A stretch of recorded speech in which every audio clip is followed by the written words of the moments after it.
My name is Chuck Watkins, and I'm here tonight to represent the Programs Committee of the Residence Hall Week. Residence Hall Week is proud tonight to present the Batman and Robin of the New York City Police Department, Bob Hantz and Dave Greenberg. Here they are.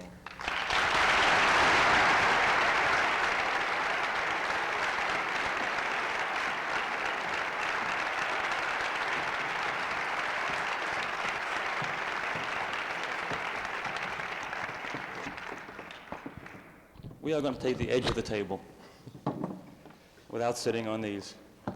Before we start, the gentleman behind stage gave me a few notes. In fact, this one's for you, Bob. It says, "Call Susan. The rabbit is sick and failing." And I'm not even married. Bob, never mind. Don't call Susan. The rabbit died. It's your turn.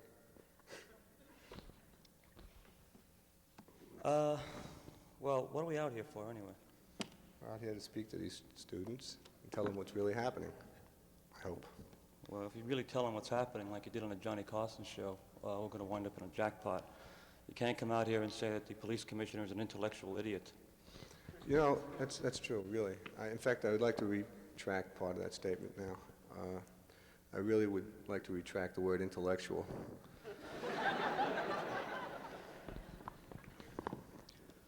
Hi. Who called this meeting? Basically, it's kind of difficult in the time allowed for us to come out here and tell you about our philosophies coherently. So we will attempt to be very specific in what we have to say and hope that you draw your own conclusions and your own views. You, without any outside influence, are the leaders of tomorrow. And unfortunately, and basically, our parents have given up. They have succumbed to the establishment, and they are willing now to adhere to it. What's necessary is that we make the changes that are necessary in our lives. And the changes have to come, because this is what Dave and I stand for. We stand for changes in what we can do. I think Dave can really get into the qualifications of why we say that we stand for changes. It could have been very easy for us 5 or 6 years ago, which is how long we've been New York City detectives, and still are, to come out here and voice to you a theory of how things can be changed and what can be done about it. However, it's very doubtful that you would have believed us until the time came in our minds and in the minds of other people that our qualifications were such that we could come out and say these things to you, and hopefully as individual to individual that you'd believe it, because in fact we have gone out and proved ourselves, not only to ourselves but to that kind of cement bureaucratic system. And I use a cement very specifically because cement, as you know, is kind of a unique material for building. It dries in 12 to 24 hours and yet sets for a lifetime. And the longer it stays, the harder and harder it will get. And this is what we found that we have in New York. We have a bureaucratic system that has been in power so long that it is literally fused like cement. And this is what we're up against. And what we've tried to do is just chisel a few holes in it and maybe rock the foundation a little bit more. We've heard probably most often that you can't fight City Hall or you can't beat City Hall. And Bob and I had set out in our early days as police officers, which was conditioned actually by our environment as kids, which I'll get into in a moment. But that phrase about not being able to beat City Hall was probably the most disturbing thing that we've encountered. And it reminds me of a story I once heard where it's more or less like in a police state, similar to like Kent University, where the cops were used as the weapon and they were going to march on the university and clear it of all disturbances.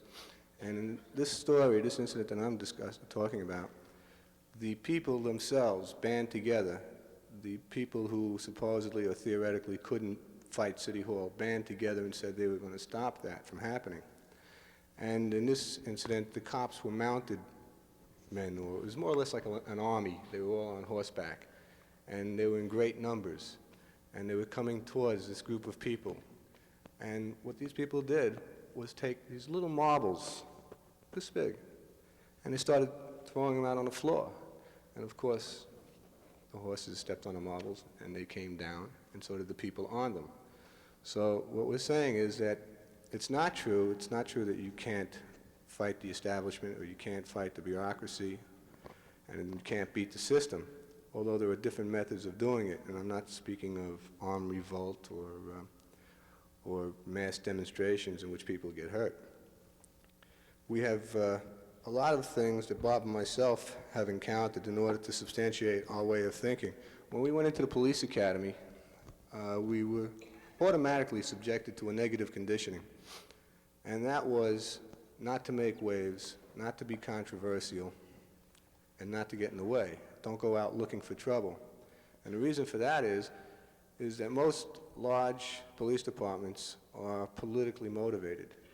They have a mayor of the city who appoints a police commissioner, and all that they're concerned with is not having the public put any type of pressure on the mayor, so that you're instructed to more or less pacify the public, not really get involved with them. And we went to the police academy, we sat in a classroom, and we began to hear the instructor tell us about giving out summonses for uncovered garbage pails.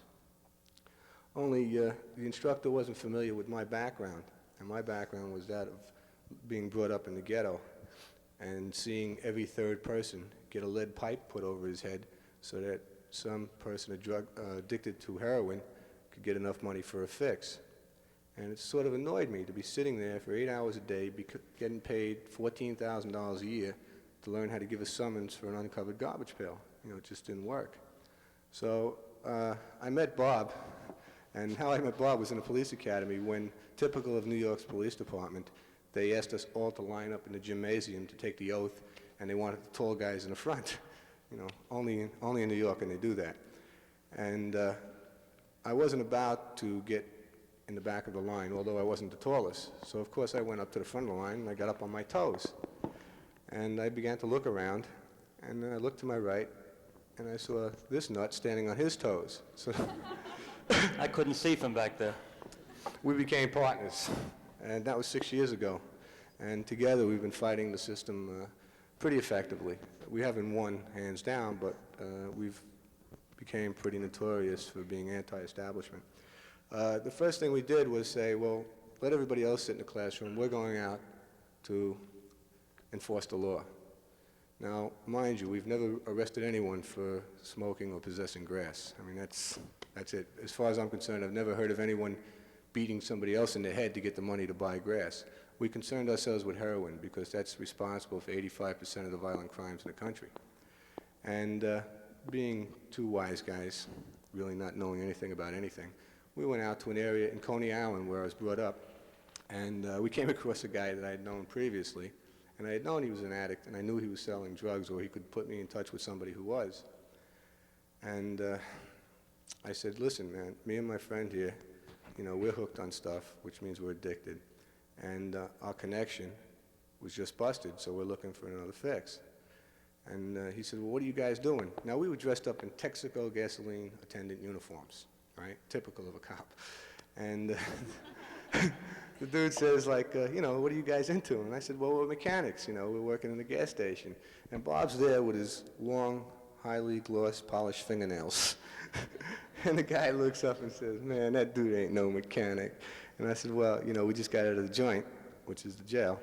And, of course, we haven't had much time to get our hands dirty. So he says, well, what are you looking for, you know? And I says, I'm looking for heroin. And he says, well, I got nickel bags. Now, being in the service just prior to this incident, I really wasn't familiar with the terminology being used in the streets. So when he said nickel bags, of course, I'm ready to give him $50 for 5 bags. And I get kicked in the leg by Bob. Now the guy says, okay, you know, Bob says, I got a great sense of humor, and I come up with the $25, and the guy hands us the stuff. And we don't know whether or not to lock him up because we're not sure whether or not it's heroin. And that's the first time it dawned on us that we wouldn't know it if we saw it. So I take it, and I said, well, do you mind if we test it? And he says, no, go ahead. And I said, here, Bob, test it. That was pretty cool. We ended up taking 3 guys for sale of heroin, plus I think there was 2 or 3 guns involved. I think one of the important aspects here is that we bucked the system, as Dave mentioned earlier, which said, do not become controversial. Do not go out and make waves. Just sit in the classroom, learn what you have to do, learn what you have to not do, which is more the point, and then go out in the street and do nothing. Just do your hours, 8 hours, and go home, and let the public survive on its own. Well, when we came on the job, we had more or less come on the job for our own personal but more specific reasons. Coming from an area of the ghetto out in Coney Island, we had friends who were athletically inclined, as I understand a great many of the people right here are, and these people had turned to heroin. And they were friends of ours, and they were literally dying of overdoses or going to penitentiaries for a $15 mugging in order to satisfy that habit. Unfortunately, it's society that creates that void, but that's a different story. Well, while in the academy, or rather, while to get onto the police force, we had gone through numerous jobs. Excuse me. As a matter of fact, we were probably making more money before we became cops. And we had not known each other until we took the oath that day on our toes. And more specifically, I lost a sister because of drugs, and Dave lost a sister-in-law about a year ago. And it was our contention that we could do something, that somebody had to do something, otherwise it was going to reach epidemic proportion, certainly in the area that we were in. And unless something did it to stop it, or to at least slow it down a bit, we were wasting our time, and we might as well go back to doing what we were doing. Unfortunately, due to this negative conditioning, we ran up against the system. And the system said, don't get involved, don't become controversial. Unfortunately, people who have already succumbed to that system were the people we met that night after that arrest. We had taken the prisoners into the precinct, at which time we were confronted by 3 very stout, cigar-smoking men, detectives, quote unquote, who said to us, let's see if we have the story straight now. Here you are dressed in costumes, and we checked the calendar and we know it's not Halloween. What exactly were you doing out there? And we said, well, we made a drug apprehension. We arrested some people. And they said, no, let us tell you what you were doing. And what they then told us was the first time that we had heard about it in our own minds, but realized from this point on that this is what we were going to be up against. And their contention was that we were out there, being new on the job, literally shaking down junkies. In other words, coming to them and saying, listen, we know you have stuff, we know you're shooting up, give us, say, $50 and we'll leave you alone. But oh no, a crowd gathers and now you're trapped and you can't do anything, so you have to arrest them. Isn't that the way the story went? Well, we looked at each other and we sat there scratching our heads. We couldn't believe this. Here we had just apprehended 3 guys for heroin, and they're accusing us of taking bribes. And it was ludicrous. And we said, okay, this is 1 point for them. Now we go to court, which is another system. And the system here is bogged down for 24 hours worth of paperwork. And to roughly go through it, you take your prisoners, you process them, you book them. They're then transported to a holding pen. They're photographed. You wait 5 hours for your fingerprints to come back from Albany and Washington. You then go and get in line and draw a number, and you wait for your affidavit to be drawn up, which now puts you around 12 hours after you made this arrest. You now wait for your case to be called. You now go before a judge for arraignment, of which time you're told to only come back 3 days from now when there'll be a hearing. This process was 24 to 26 hours long. Dave and I determined that this was only due to the fact that no one had any incentive. They had been, as cement, been involved in this slow wheel so long that something had to be done. Well, Dave and I, on this occasion, we had arrested 4 men for a stolen car. They were in the car. Dave has a unique sense with these stolen cars. He spots them as they travel. And I spent a lot of time in them when I was a kid. that's a lot of past experiences. And we had apprehended these guys, and I went to a phone, and I picked up the horn, and I said, Lieutenant, this is Inspector Grumpenik, and I am a member of the Police Commissioner's office, and 2 of my men are needed at a high-level conference meeting. See what you can do to expedite. Well, now, Lieutenant is going like this. Because he is somebody from the police commissioner's office, he's rattled because he's very insecure. Before we knew it, the radio cars showed up, 5 of them, transported my partner and I to the precinct, along with the stolen car, along with the 4 men. Before we walked in the door, the men were sitting there typing out the reports. We left the precinct, went down to court. We went up to the DA and said, here we are. He said, here, who is? I said, Dave and I. Hasn't anyone called you? He said, no. I said, well, you think you better call a lieutenant on the desk. Lieutenant picks up the phone. It's a DA. Lieutenant, you have 2 men down here. Oh, yeah, they're from the PC's office. Do what you can for them. Bam, out of court. 1 hour and 35 minutes. Oops, there goes a note. Go. You know what it says? Oh, boy.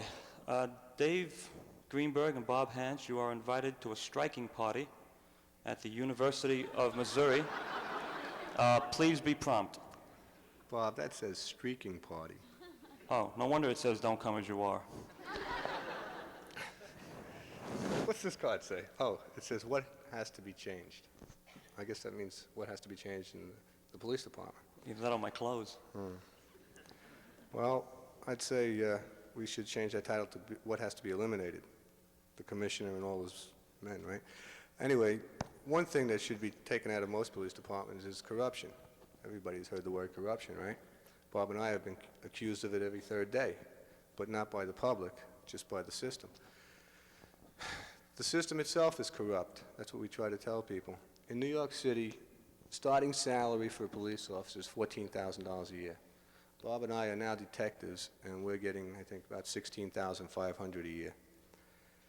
And the people we're working for, theoretically, is you. I mean, that's why we're called public servants, and I'm not going to get anyone a glass of water. Anyway, the people who we actually are working for is the administration, the high-ranking officials. And the high-ranking officials are the ones that are telling us not to do anything. And inasmuch as they're telling us not to do anything, and inasmuch as most cops want to appease their immediate supervisor or superior, he does nothing, and he gets paid for doing nothing. And I think that's the root of corruption. Sure, there are cops that go around and take $10 for somebody speeding, or $100 because they caught the guy gambling, or whatever.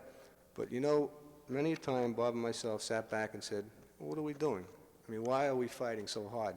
Why don't we just sit back and take that 100 or 200? In fact, there were times we went into apartments on a drug arrest and found $40,000 in cash laying there. And because of all the static and all the controversy we were creating, we began to say to ourselves, well, why not? I mean, we're corrupt anyway. We're taking all this money every year for not doing anything. Why not take a little more? Nobody will know the difference. That hassles us, and we just don't feel that all cops want to be that way. But the system sets it up so you can't fight it. Well, at least if you do fight it, you'll lose anyway. That's their thinking. We're proving they're wrong now, but their thinking is they set up their advancement on an intellectual level, on scholastic achievements rather than on merit. So the next thing you know is that you have 2 men becoming cops side by side, like Bob and myself, only Bob wants to advance in the police department, and I want to be a good worker. I want to be conscientious. I want to go out and protect your life. Bob takes his radio car at midnight, and he's doing a midnight to 8 a.m. tour, and he pulls into the park under the streetlights, and he begins studying. He starts studying the rules, the regulations, the theories involved in criminology, everything that's requested of you when you're taking an exam. And me, I'm out there buried in a pile of garbage somewhere, right, trying to catch some dude selling dope. And then the sergeant's test comes up. Bob passes it. I don't even take it because I'm in court with an arrest I made the night before. Then comes the lieutenant's test. As a sergeant, Bob can spend a lot more time studying. He has less people to answer to. And he becomes a lieutenant. And then he becomes a captain. And here I am. I'm still a cop. I'm still out in the street. I'm finding out what it is people need. I'm finding out what it is people dislike.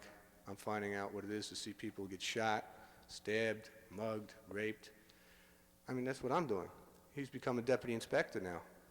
But Bob doesn't know what's going on out in the street.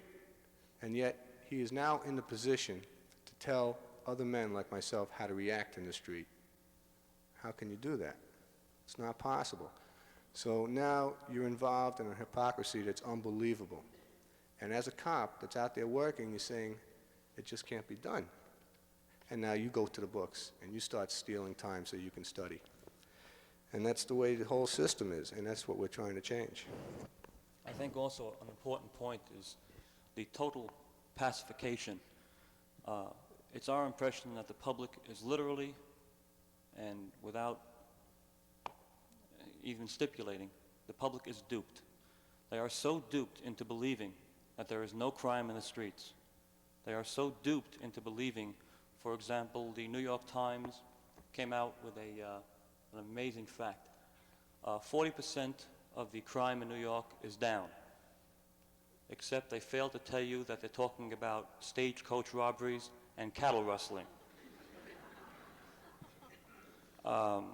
A prime example would be one day we were on a detail, so to speak. We were assigned to a plainclothes unit, and Dave and I always traveled together, excuse me, and I went out, and we were posing as just pedestrians, and suddenly this young stud comes up behind me and tells me, put him up.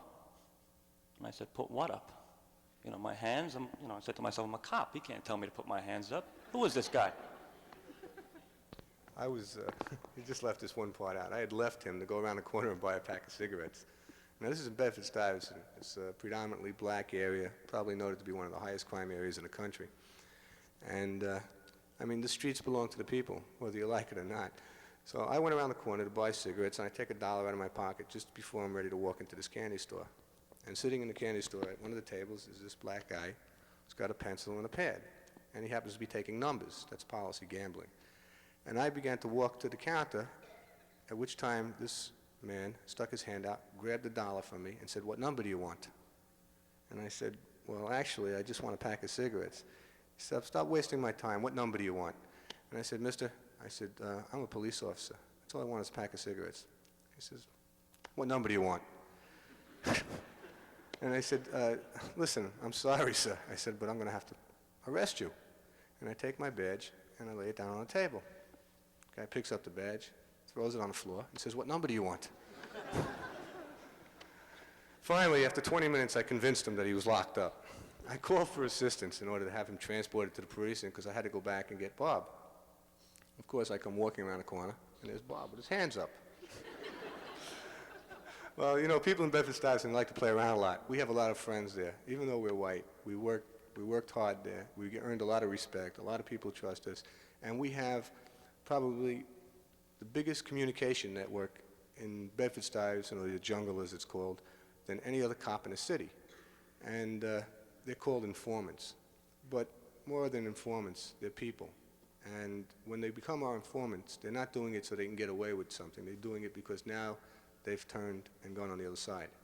So we treat them as people. Anyway, I just seemed to think, for some reason, that it was impossible for somebody to be sticking Bob up, right? And I figured he must have been one of our informants playing a game. And it just naturally assumed that he had his finger in Bob's back. So I went up behind him and I stuck my finger in his back. And man, my eyes rolled when I saw this guy drop this gun on the floor. About 3 days prior to that, we had gone to the police commissioner, and we had said to him after what we had achieved, we had said, why don't you make us detectives? And he said, well, I'm a public administrator. How would it look if I promote you and you get arrested? I said, wait a second, that's not the point. The point is, first of all, forget about making us detectives. What do you mean you're a public administrator? How could you, running a 32,000-man force, stand there and say you're a public administrator? That means you answer to the mayor. And he said, well, that's neither here nor there. I can't make you detectives because you're involved in 7 or 8 investigations. And we explained to him that we are out there doing our job. The investigations are, for the most part, not hampering us. On occasions they have. But he refused at that time. And just to digress for a moment, getting back to the point of statistics, the FBI, and this is really wild, refuses, and of course I think you all know what the FBI is. Fags and what? The FBI, who every year comes out with a whole basis of statistics about the entire country, and they solicit and get information from every city, state, country, the whole bit. Everybody pours into the FBI. New York State, the only state they refuse to accept statistics from, because they know that the statistics are absolutely false. It is padded. It is as padded as the men who are doing nothing, because the system itself in New York is saying, if the men aren't doing nothing, then we have to cover ourselves somewhere, and we'll do it by submitting false reports, except the FBI doesn't want them. They turn them down because they know it's padded. Knapp Commission, which was established by a noble mayor who spent upward of $2.5 million for this commission to investigate crime and corruption in New York City. When you spend $2.5 million, you better find corruption. Whether it's there or not, you better find corruption, because you have to establish what you do with the $2.5 million. Where did it go? The Knapp Commission, with the record that we had, and we'll get into that, came to us and offered us $500 to allow a narcotics operation to continue operating in the confines of our sector, of our precinct. We went to the Internal Affairs Division, which is an organization within the police department who was supposed to be covering their own. They are the ones supposed to weed out crime and corruption. We went to them, we told them of the attempt. They said, okay, shave your chest and we'll put your microphone on. Shave my chest? What are you joking? He said, no, we have to wire you. It all grew back. So sexy. I was wired, and we had a meet with this guy, and we went into a restaurant, and subsequently we started to discuss how much money we were going to take for this operation per week. And suddenly a guy walks in and he says, this operation is terminated. Now this will give you an idea of how competent the police department is in New York. We were working for Internal Affairs, which is the police department. He was working for the Knapp Commission. Neither one of us knew who anyone was. The men who were assigned to him didn't know that we were working for the IAD. There were 300 people outside, half of which expected to lock up the guy offering the bribe, and the other half expected to lock us up taking the bribe. They literally bumped shoulders in the street. Total chaos. 60 radio cars, television cameras, everything. Finally, they just threw their hands up and they said, let's get off the street. We're making a spectacle of ourselves.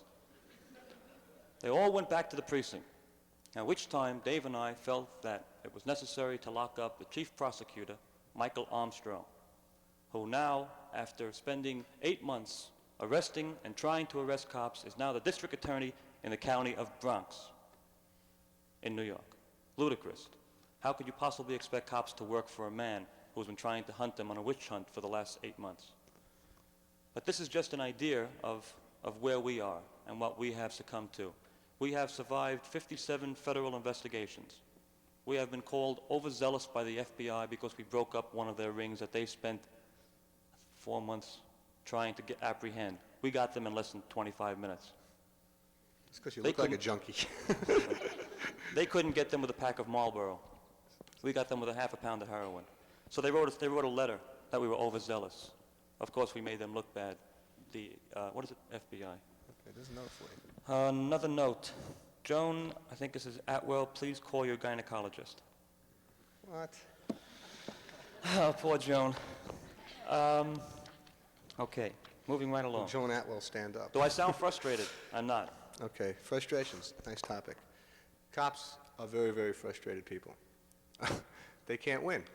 If they give you a summons for speeding, you hate them. If they do their job, the administration hates them. Just maybe I'll run through a couple of quick incidents that causes these frustrations. A friend of ours, a guy named Dick Regan, who was a narcotics cop, was making a lot of arrests. He was compatible to us. He was emulating our actions as he was directed to by Police Commissioner Patrick Murphy, former police commissioner. And Pat Murphy thought that we were good cops. And because he thought we were good cops, he went and called a press conference, right? And in an unprecedented ceremony, he promoted us to detectives. And publicly, he stated that cops should emulate our actions. So one poor guy did. And of course, he got a lot of people upset. But the thing he didn't have was a partner. So it was very difficult for him to beat the two of us together. This guy tried to do it alone. And the next thing you know is he gets a call from one of his informants telling him to meet him at a certain place. He was off duty. He gets in his little panel truck and he goes down there. And Stooley, or the informant, as you will, meets him, starts talking to him. And Dick, who was a detective, said, well, you know, what kind of information do you have? And the guy said, well, it didn't work out. The next thing you know is a bunch of people surround the truck. Bless you. Oh, my goodness. And the people surrounding the truck happened to be detectives from Internal Affairs and District Attorney's Office. And they pulled Dick Regan out of the truck, and they told him he's under arrest. And he said, for what? And he said, for accepting a bribe. Now, this informant had been arrested for possession of drugs. And he was a junkie, he was an addict. And that was the best thing that ever happened to him, that he got arrested, because now, every week, he would go to his mother and say, Ma, I need $50 to give the cop. Otherwise, he's going to take me and lock me up again. If I give him the 50, he'll let me go when we go to court. And then finally, after about a month or so, he went to his mother and said he needed $300. Well, his mother got crazy. She went running to the district attorney's office. Now the kid was in a trap. He couldn't go one way and he couldn't go the other. So he stood up and he told the district attorney that Dick Regan was taking all this money. In reality, the kid was spending the money on junk. Anyway, they had this little thing set up, more or less like the Knapp Commission did with us, and they grabbed Dick Regan. Now, Dick hadn't touched any money. So one of the detectives got into the truck, and he's going to look for the money that's in a brown bag. And after about 7 or 8 minutes, he finds it, and he hollers out, I found it, and he comes out. They checked Dick's hands, there's no paraffin, and they had put the powder on that money so that it would show up on his hands. There wasn't any. They went to court, and then there was something ironical that happened. Nobody knew, or nobody had the same story, none of the detectives there. The detective that found the money said that he went into the truck and almost instantly found this money sitting on the engine compartment. The other detective gets on the witness stand and says, well, yeah, he got in the truck and he was in there about 7 or 8 minutes and he hollered out from the back that he found the money. Dick Regan was acquitted. He's still under suspension, of course, because sometimes it takes 2 or 3 years before you get to see the trial commissioner of the police department. He's spent over $10,000 in legal fees, and he's a bum. I mean, that's what the department made of him, for being overzealous or being controversial. There's constitutional civil rights that have to be lived up to in order to make an arrest effective. I mean, Bob and I have over 650 or 660 felony heroin arrests, and we have a 97% conviction rate. The rest of the department has 7 arrests a year as an average and a 5% conviction rate. They're either losing ground because they're perjuring themselves in court or they don't want to, and they're losing ground because they're not adhering to the civil and constitutional rights of each person. So when they do lock someone up, it's usually an illegal search or seizure. We've attempted to overcome that, and not by violating people's rights and not by going to court and lying. In fact, one instance, there was an alleyway that was being used for drug transactions. The guy would meet the seller in the street. They'd walk into this alley that had 4 walls and 1 exit, and it was the same exit for the entrance.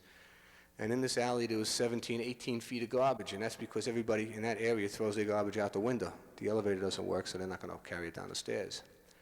And we found that in order to make the observations necessary, so the case wouldn't be thrown out on a technicality, we had to bury ourselves in this garbage. And we did. 17 feet of garbage, we buried ourselves in at 4 o'clock in the morning and stayed there using toilet paper rolls to see through. And we stayed there until 8 o'clock the following night because we couldn't let anyone see us going into that alley. We had to go there the night before or early in the mornings so that everyone else was off the streets. And we waited there, and finally the seller and the buyer come walking into the alley, and the transaction goes. Of course, you know, we were a little frustrated for being in there so long, and we thought that we deserved to have a little fun, so we start making eerie sounds, you know. Take the toilet paper rolls off your eyes and you put them to your mouth. It sounds really strange, you know, when you're going, ooh, come closer. And, you know, it really spaced these dudes out because they kept coming closer and closer, and all of a sudden, man, Bob from, you know, inside this pile of garbage reaches out and grabs the guy by the ankles and he goes, shoo, and that was the end of him. Another form of fighting back. When we had gotten to the precinct, they had said, well, you're assigned here now. Take the next 2 days off. Fine, okay, so we go home, we take 2 days off. We come back, they tell us take 2 more days off. We said, wait a second. Either we're here to work or we're not here to work. And they said, well, you're not here to work today or tomorrow, the next 2 days. Fine. These guys don't know what we do on our off-duty time. So we turn around and we dress up as painters. And we go speak to a superintendent, and we tell a superintendent that we'd like a little cooperation. He said, fine. Well, we expected to be there about 4 hours, and what we intended to do was go up to this woman's house, and she was dealing very heavily, and she was dealing through the door. And we knocked on the door, and we were dressed in painters' uniforms and buckets and brushes, and we said, we're here to paint your apartment. And she looked at our faces and said, are you sure you have the right apartment and the right neighborhood? I said, positive. Come right in. Fine. We stood there and painted. 8 hours, went home. Came back the following day, painted again. We painted for 4 days before she would make a sale through the door. We painted everything. The stove, the refrigerator, the floors. It was a pretty color, chartreuse. It was nice. We painted her children. That wasn't pretty. We painted everything. Finally, she obviously got enough confidence and made a sale through the door. And we identified ourselves, and we apprehended the buyer and her, and she said, after being told she's under arrest, she said, damn, I waited 7 years to get this place painted, and now that it's painted, you're locking me up. The frustrations have a toll because when all these investigations start coming down on you, now why are we being investigated? Well, you're dealing with people that have a lot of money, that make a lot of money. When you talk about heroin, you're talking about thousands and thousands of dollars. They don't like being arrested, they don't like losing their drugs, and they don't like losing their money. So they make allegations. They say, we stole this, we did this to them, we did that to them. Now, with the administration so down on us, they'll grab at anything they can to get us. And they conduct these investigations, which wear on you. They really, really affect your mind. And in fact, we were just riding around in the car and we saw some guy coming out of a cellar. It was about 4 in the morning, and we figured, well, he has to be the burglar that we've been looking for. And we jump out of the car and go up to him, and we start asking him questions, and he says something like, "None of business," you know. And the next thing you know is, I'm not going to say it here. The next thing he does is he lifts his hand to hit Bob, and we commence to restrain him. And after he's restrained or subdued, as the case may be, this woman comes running out of the front of the building and starts screaming at us, "What are you doing to my husband? What are you doing to my husband?" It seemed that the guy had just decided to take the garbage down 4 o'clock in the morning and come out the back way. We said, wow, things are bad, man, but they can't get any worse. They can too. Yeah, they can. Because then a call came over the radio, there was a pocketbook snatch. So we go running, down 2 blocks, and here comes this big guy, about 6'4", out of this other alley carrying a pocketbook. And we say, "Freeze, police officers." And he says, "Freeze my rear end." He says, "Karate," and he goes into a karate stance. And we went into a stance of running, but no. Bob drop kicks this guy, right, and falls on his face. And I try to hit the guy, and he picks me up like I'm a piece of dirt, like nothing, man. It throws me over a car. Bob comes back and tackles him, but bounces off him. Finally, I pick up a garbage bill, and I hit him in the head, and he goes down. And again, a woman comes out, starts screaming at us. "You just beat up my husband, man, and he's carrying my pocketbook." So things do get a little worse. I think an important point here is the insecurity that comes down from someone who does their job. And it's important that you understand the animosity that we have obtained through 6 years on this job. We are probably not only the most controversial cops in New York, for obvious reasons, and we're not going to toot our own horn, but for those who are very insecure, probably the most hated, because someone will eventually come to these people, and it might even be people like yourselves, and say, why? Why are these 2 people doing what they're doing, and this man getting the same salary doesn't have to do a thing?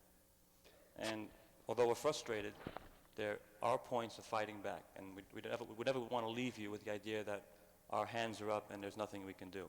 We have fought back. Coming back from that painting arrest, they really didn't like the idea of us doing it off duty, and they were going to fix us. And what they did now is invent a brand new post for 2 cops, and that was station house security. In other words, stand outside the station house and make sure no one steals it. Yeah, Greenberg and Hantz had to protect the police station from being stolen. So Who we would checked. want to steal? Who would Yeah. want it anyway? Yeah, we checked it's 82 years old. We checked the rules and regulations and found out what it is we were allowed to do rather than what we couldn't do. And we decided that Bob would go a block away, making sure that he's able to see the station house in case somebody decides to carry it off, and signal me every time someone passed the light, in which case I would be able to stop them on the next block. And we did. And we checked everything that they had to check, registrations, licenses, inspections, the whole thing. And you'd be surprised how many people are driving around New York City illegally, not to the point of giving them a traffic summons, but to the point of where they shouldn't be in the car. Either their license are expired, there's no registration, they have no insurance, something like that. And the law says that you shall impound that car. And this is at 12 o'clock at night that we started. And at 8 o'clock in the morning, we had 17 cars parked outside the station house. And each one of those cars required 4 hours of paperwork for the lieutenant who put us on that post. Is that a hint? we got to speed this up, right? Right. At any rate, he turned around and he said, "Get out in the street and don't ever come back here except to change your clothes." We had gone into the garment area, and they said to us, "Okay, we're going to put you in the garment area." Just briefly, garment area is a very congested area in New York, clothing, thousands of trucks, people wheeling things, the whole bit. The clothing metropolis of the world. And they said, "Go out there and prevent the pilferage." I said, come on, don't be silly, we can't do that. He said, "Well, not only are you going to do it, but you're going to do it in full uniform," which is absolutely impossible. It could not be done. The guy would see you here, he goes around the corner, does his number, he can walk right past you with the package, you'd never know it was him. So we said, fine, we'll do it. The uniforms went right away. They go into Dave's trunk. And What you did with Dave. Dave goes into a TV box, and the box gets hoisted up onto a truck, and the truck's rear doors are left open. And I go around, I hide in the truck, and sure enough, 3 studs come up, 2 hop onto the truck, 1 stays downstairs. He looks as a watch out, right? I turn around, I feel the truck start to move. I said, fine. I come around, the guy who's watching, he runs, leaves the other 2 guys in the truck. I come around, I close the doors and lock them. I get back in the cab and I start my drive to the precinct. Now, Dave is in this television box, and he has a small hole drilled in the rear to hold on to a metal railing to keep the cargo from shifting. And all of a sudden, in this TV box, with the doors locked, pitch black, these guys start hearing the Pepsi Generation song. And these guys turned around and jumped so far back that all I could hear is the pounding on the rear doors to get out. By the time I got to the precinct and I opened up the doors, not only, and this is not the meaning, not only had they went from black to white, but they couldn't wait to be arrested. I got even with him, though, because just 2 days later, it's in the middle of June, really hot. I get Bob to get inside this clothing rack that they push up and down the garment area, and it had these big maxi coats on it. And I told him to get in the center of it and just hide in between the coats, and I'd push him through the garment area. And inside there must have been 250 degrees because he had lost like 4 pounds when we finally did get back. Anyway, one young lad had the misfortune of trying to steal a woman's pocketbook, or actually did take it, and began running towards us. And of course I said to Bob, in like 3 seconds, man, at 2 o'clock, do your number.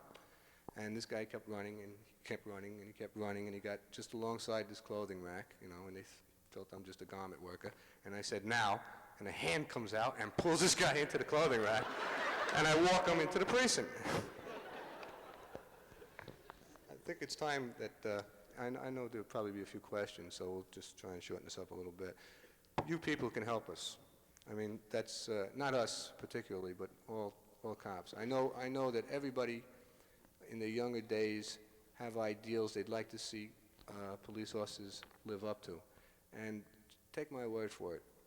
We sat here for an hour now telling you what we've done. Take my word for it. There's a lot of cops throughout the country who feel as we do, who are as capable as we are, but they're insecure. In other words, they're afraid to fight that system because that system can take them and financially ruin them, put them in a position of not being able to pay their bills and pay their mortgage payments.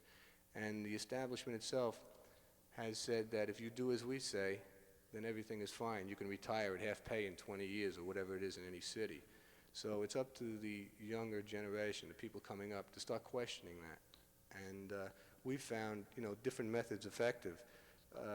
I'd say look at the cops around you and, speak to them, man. They're not animals. They're not machines. They'll listen to you, and they'll tell you what their problems are, and they'll tell you what they've done. And if you believe in them, then start to promote them. Start writing letters to the police commissioner, and if he doesn't listen, then write them to the mayor.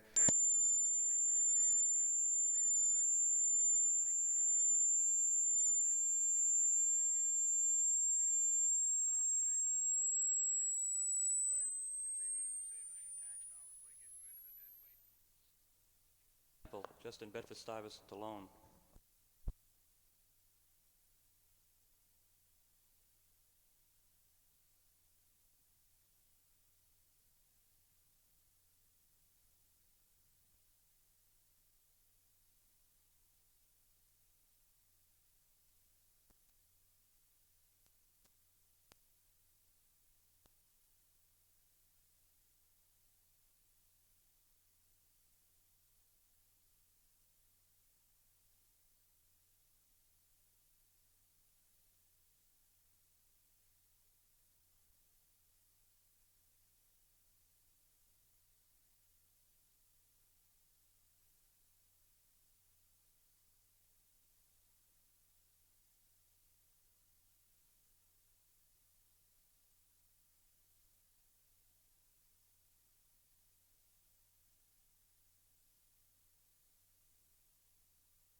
as an example, just in Bedford-Stuyvesant alone, where we had been effective, as Dave mentioned, it was 660 felony heroin arrests. We have something between upward of 43 citations. We have every medal the department can offer, except the one that you get when you're killed in action, and they can have that one. On a particular occasion, 200 people stormed the precinct when they learned we were going to be transferred. They were carrying torches and picket signs. And this was probably one of the proudest moments in our lives, as far as police officers are concerned, because these people wanted us to stay. And it wasn't until someone with high authority came out and said, yes, I'll reinstate these men, that these people go home. And it's people like this and people like yourselves who can get behind police officers and attempt to do from the outside what we're attempting to do from the inside. The publishing company, and this is not a tooting of the horn, the publishing company decided that we should be dubbed the Super Cops. And this is a name that is good for selling books, and the book is good. But the name does not apply. We are the cops called Batman and Robin. I got one Respectively. I got one quick story for you before. I thought you were really finished. I wasn't. Okay, you are now. One quick story before we sign off, and that would just to show you that we're not super cops. The police commissioner has a staff, and that's usually called internal affairs. And he had a policewoman that was mugged in Brooklyn. And when she was mugged, her pocketbook was taken. And in her pocketbook was a gun, a shield, and her ID card. And we get a call from the commissioner's office saying that we know the neighborhood better than anyone else. It was in Bedford-Stuyvesant. And that if anyone were able to get this property back, it would be us. Now, why is the commissioner so worried about this one particular cop? Usually, if a cop loses his gun, they either fine him 30 days' pay or whatever the case may be. In this case, he feared the press getting a story going something like, man shot with policewoman's gun, or police commissioner's policewoman's gun.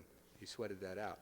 So of course he asked us to handle the case, and of course we said yes, but you have to do something for us, and that's leave us alone. Of course he agreed. And we went out there, and Bob and I came up with a great plan on how to apprehend the perpetrator. I hate that word. And what it was is that in the park where this girl was mugged, there were a lot of muggings every day. And in all probability, it's the same guy. So that's all I have to do is hang around in the park with Bob in the background somewhere and wait till he mugs someone, grab him, and then find out what he did with the gun. And I was right. He did mug someone that night. Me. But that didn't hassle me because I still had a lot of faith in that plan. So I went back the next night and he mugged someone again. Me. Twice. So I said, later for that nonsense. And I went and got this little Spanish girl I know that lives in the area and let her walk up and down the park. And she got mugged. Finally, we resorted to a different method, but ultimately we did get the gun back, and we really didn't feel as if we were super cops. Now you can. Which was the point I was making. Super Cops, as I said, is a title. The Batman and Robin thing, the Batman, because he's older, came from the people of Bedford-Stuyvesant. And the point, specifically, what I'm trying to say is that there are cops across the country who are just as capable, if not more capable than we are. And if given the chance by you in your backing and what you have to do, writing letters, lobbying in Congress if necessary, in getting a PC, a police commissioner, out from under a mayor who dictates his policy, you will find that cops can relate, and you can relate a lot more than you realize. And they can be very effective in being able to change a system now that has the minority, who are the pushers, the addicts, the junkies. Change a statistic that says 85% of the violent crimes in this country are drug-oriented. It's being done by addicts who have $40, $50 a day habits, who have to go out and mug people in order to supply that habit. If you can get behind these people, you will find that the system will change, and the majority of people who are indoors now will come out, and the minority will go in. And that's exactly where we want them, so we can contain them, as well as many other cops across the country. I guess we still have a few minutes to answer any questions, if there are any. I know everybody wants to get out of here. It's late. Yes, sir. Thank you. It told of 2 attempts, assassination attempts. I mean, first of all, the 3 men in the Cadillac or whatever. Buick. Then So was I. It was me they tried to kill, and he's sorry. the other attempt then on day at your home. Have there been any other assassination attempts since those? Well, Close to like those days? yeah, well, in that particular attempt, just something that amused me. After they did come out to my house, there were 5 guys in that episode where they waiting for me across the street, and when I walked out of the house with my dogs, they opened fire and shot the block up, and poor guy watching Archie Bunker in the house next door got a bullet hole through his TV set. But what really amused me was the next morning when we woke up, we saw a big sign on the guy's lawn saying the cop lives next door. So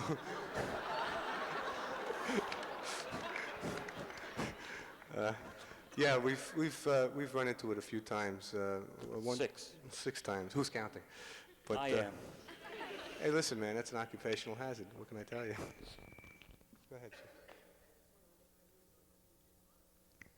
What he was doing while I You was... want to really know? I'm going to tell you about Bob and his dedication. I'll tell you about Bob and his dedication. There was an apartment house, and they were selling drugs in this house, and we wanted to go in there and find out where the drugs were being sold. It's also, this house was used for prostitution. So, of course, we came up with a brainstorm. Let's grab a couple of... Hey, get his name, will you? Familiar. From this point on, anything you say can be held against you. You look very familiar. Yeah. I could have sworn you... Well, Anyway, this real tremendous brainstorm. We're going to take a couple of these hookies upstairs, and, they'll get us in without any problem. And we'll find out who's doing the thing with drugs, and we'll bust them. And we do that, okay? But now Bob comes up with a very intelligent statement, like, listen, there's 2 chicks, and there's 2 of us. Why don't we take them into different rooms and conduct a private interview? We'll get more information that way. So I said, okay. Now, as we're going up, of course, we notice the pimps, and there's like 5 of them standing right out there. And we go upstairs, and we go into our rooms respectively. At least I was respected. And this chick, she's looking at me, and she begins to get undressed and all, and I'm just standing there, And finally she says to me, "Man, you don't look bashful."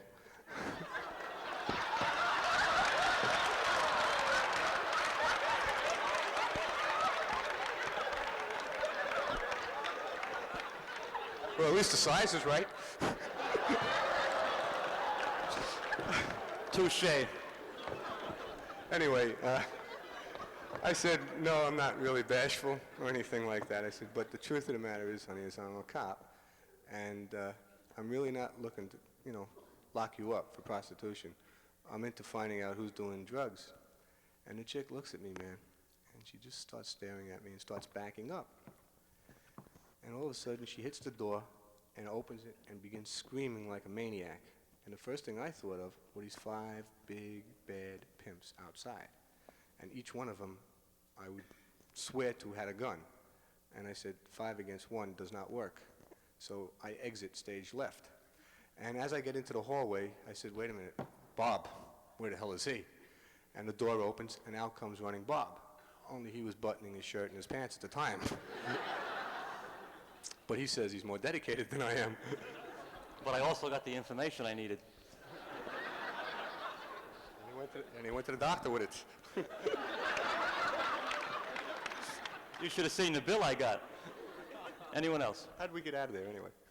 Very, very cool. Oh, well, how we got out of there? That's right, we left out the best part. What happened was, as we hit the high ground, we were coming down the stairs, and up come these 5 guys. And one guy's got an automatic, the other guy's got a pistol, the other one's got a leg of a chair, and we know we're not going to hold this ground too long. So, guy says to me, "What's the matter, man? What's the matter with my woman? She's screaming up there." And I said, think, quickly, hurry up. And I said, "Man, you better hurry up and get up there. The woman's having a baby. She's in labor. Get up there and help her." And these guys said, "Oh, yeah?" Gone. Go ahead, let's see it. Anyone else, please? Yes, sir. Yeah, I was interested in when Dave testified before the grand jury, right after or not right after, but concerning the incompetence of some of the DA's department and the Hayes brothers. I was kind of interested, was anything ever done about it after that, or did it just sort of everybody throw up their hands? Well, probably before I answer, it's best just to let everyone in on what you're talking about. There were 4 or 5 incidents that occurred concerning Bob, myself, and the district attorney's office in Brooklyn. One real quickly was that we were attempting to lock up a judge for offering us a bribe. And ultimately we found that it was one of the district attorney's men, an assistant district attorney, that tipped this judge off, and therefore that case fell on its face. There was an incident where we were working on a drug operation. The district attorney's office wired us up with tape recorders, which didn't work, and afforded us coverage, which was supposed to be 6 men.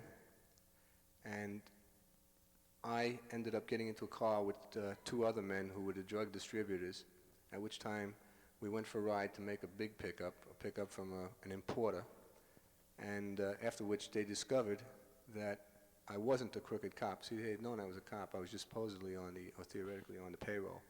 But at this time, they saw this tape recorder that didn't work anyway, and that was one of those instances where they had me, and I was in the wrong place at the wrong time. You're being very modest.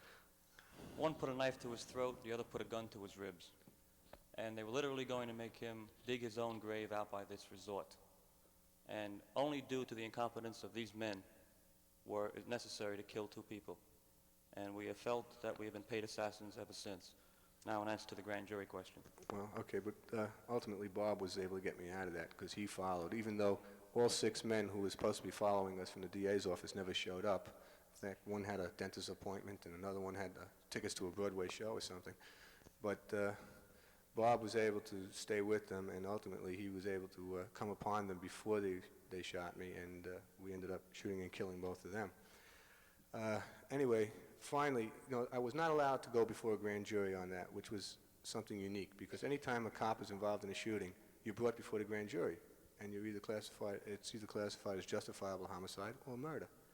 And they would not bring me before the grand jury because they didn't want this to get out. And there were other incidents just like that. But finally, I said, it's got to end. I mean, somebody has to do something about it. Somebody has to know what's happening. So I went to the DA's office, and I pretended that I had an informant working in their office. And how I did that is I gained some information concerning a confidential, high-level secret investigation they were conducting, which had to do with Bob. And I told them that I had information about this, and when they asked me how I even knew about the case, I told them I had an informant. Now they want to know who the informant is that works in their office. And I said, I'll never tell you. And they said, well, if you don't tell us here, we'll bring you before a grand jury, and there you'll have to tell us. You'll be under oath. And I said, well, that's the only way you'll find out. So, of course, they brought me to a grand jury. I took the oath. I stood up, and I said to the foreman of the jury, before I begin my statement, I'd like you to warn the assistant district attorney, or tell the district attorney you won't allow him to censor my testimony, at which time he did. And then I said, well, actually, I'm here on a pretense, and I said that I had lied to the district attorney, but I then told him of every incident concerning us and them. And, of course, the grand jury stood up and gave us a standing ovation. But that's it, baby. That's as far as it went. Anybody else? Yes, sir.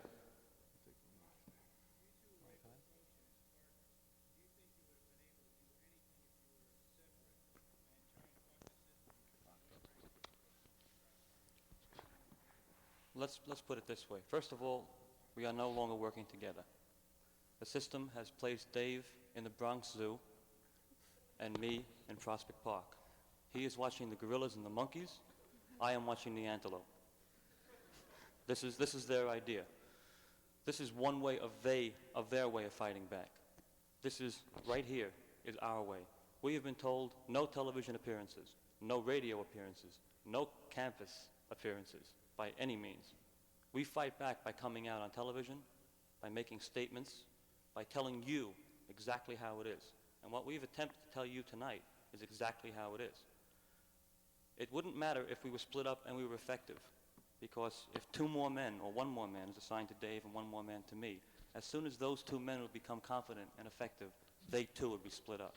They would literally rip the emotion from you and the whole incentive of working with one man for so long that you can hear him think.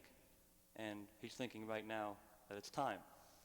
However, we're going to say goodnight, and we'll leave you with this point. The Bureau of Narcotics has come out with a statistic that the amount of marijuana that came into this country last year was enough to give every man, woman, and child 20 joints apiece. And we didn't get ours. Beautiful campus, beautiful people. Thank you much. Thank you very much.